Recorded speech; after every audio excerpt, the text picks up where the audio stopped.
تو ظهرهای تابستون هیچی اندازه یه فالوده طالبی خنک نمیچسبه. امروز میخوایم با هم دیگه یه فالوده طالبی درست کنیم که هم خنکه هم خوشمزه است و باب میله به همه افراد خانواده هست.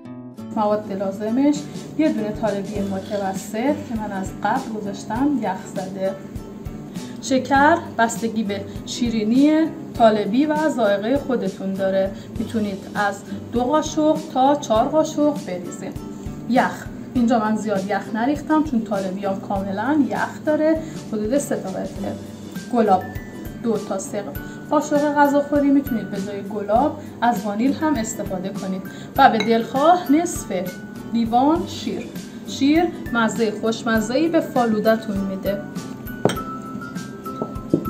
اینجا میایم فالودمون رو میریزیم داخل دستگاهمون. گلاب من نصف شکر رو اضافه میکنم اینجا، 2 قاشق شکر، تیکه های یخ و شیر.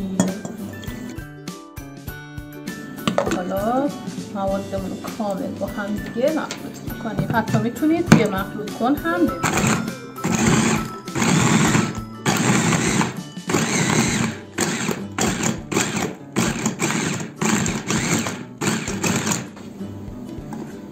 یکم موادمو هم میزنم همینجور که اینجا میبینید مواد من به صورت پوره در اومده.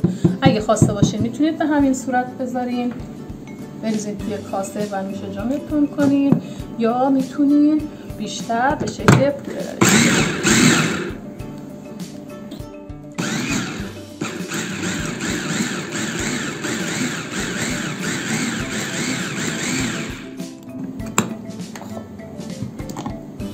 به این شکل که در اومد فالوده خوشمزه طالبیمون آماده است. خب اینم از فالوده طالبی خوشمزه و گوارامون. امیدوارم که درست کنید و از خوردنش لذت ببرین. ممنونم که تا آخر با من همراه بودین.